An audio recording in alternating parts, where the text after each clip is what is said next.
students, welcome to my channel all about CSIT. So let's continue with our topic in the operating system. The next concept I am going to explain here is the CPU scheduling.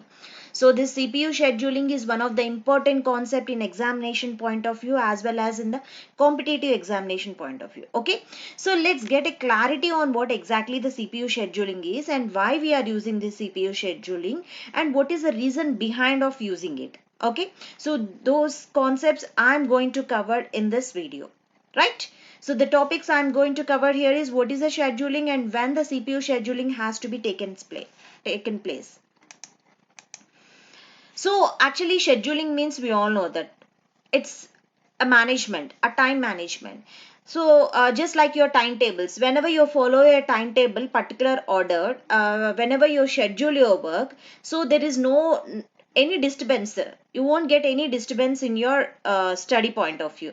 Okay, and in the life also. So everything whenever we have to schedule the things, there should not be any conflicts. So in any companies also the meetings is also they will schedule. So why they are scheduling the meetings? Because at that time, so no other person will not interfere or they will not disturb. So everyone has to allot the particular time. So on that particular time everyone will gather and they will attend the meeting. So that is the concept of scheduling. The main reason of scheduling is avoiding conflicts, no disturbance. So in the same way, in the CPU also, the process has to be scheduled in a manner that the CPU will not waste its time. Okay, here the waiting time should be, we have to take care the waiting time should be less, and the CPU should has to complete his work without any wasting time or without any conflicts also, right? So now let's see what exactly the CPU scheduling is. CPU scheduling is a process which allows one process to use CPU. That is what one process is going to use the CPU while the execution of another process is on hold. While the execution of another process is on hold, that is in one process in waiting state and another process is executing. So why the another process is waiting? Okay, one process is executing by the CPU and while the other is waiting because due to unavailability of any resources like IO, so thereby making full use of the CPU. Actually, what is the main aim of this CPU scheduling? Why we are using the CPU scheduling? The main aim of CPU scheduling is to make the system efficient, fast and fair.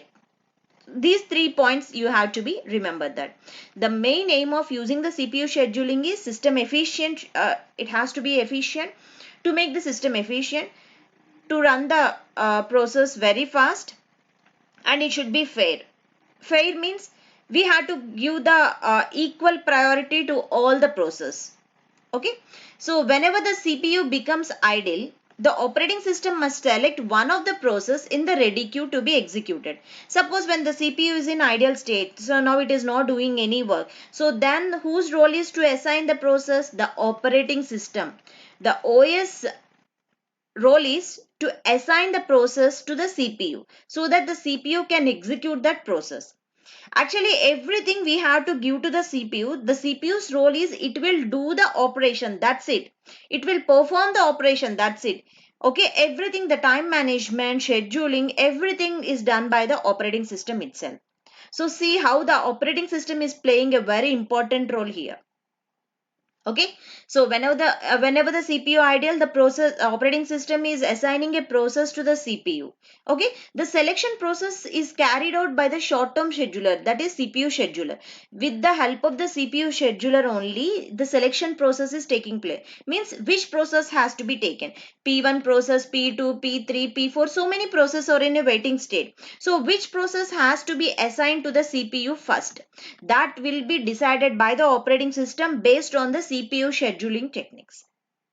Okay, so I hope you understand what exactly the CPU scheduler is and who is assigning the process to the CPU and what is the main aim of the CPU scheduling. So the CPU scheduling decisions may take place under the following four circumstances. So how the CPU scheduling decisions is going to be take place. So now let's see. The first one is When a process switch from running state to the waiting state, suppose the CPU is in the CPU, a process P1 is executing. Suddenly this process P1 is going out. Okay, so at that time the CPU is in ideal state. Means P1 is without the completion of execution, the P1 has to go out. Why it has to go out? Means the P1 is now P1 here in CPU, it is in running state, but it is going to waiting state. When it is going to waiting state, suppose it requires some IO operations. This process, if this process wants to complete its execution, it requires some IO operations. So whenever it requires IO operations, the process temporarily suspended from the running state to the and it goes to the waiting state. Whenever it enter into the waiting state, now the CPU has no work to do, right? So in that case, the CPU is in ideal. Now what the operating system is doing? Operating system is going to assign another work here. Okay, so now the operating system is sending a process P2 to the CPU. So this is what switching, process switches. Whenever the process switches from running state to the waiting state, so this is one decision it is going to be takes place. CPU scheduling decision is going to take place whenever the process switches from running state to waiting state. So the next one, when a process switches from running state to the ready state, then also the CPU has to be take a decision which process has to be taken. Okay, process switches from running state to ready state.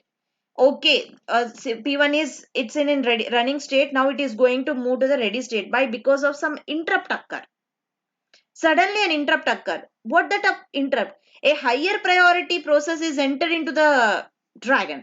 So whenever the higher priority process is entered, the ready state, whatever the ready process, suppose P2, P3 is in ready state to enter into the CPU, but even though it is ready to enter into the running state to the ready, sorry, it is in running, so it is moving to the ready state. It's only moving to the ready state. It is not going to waiting state because it doesn't require any IO operations. It's just going to ready state because some interrupt has occurred.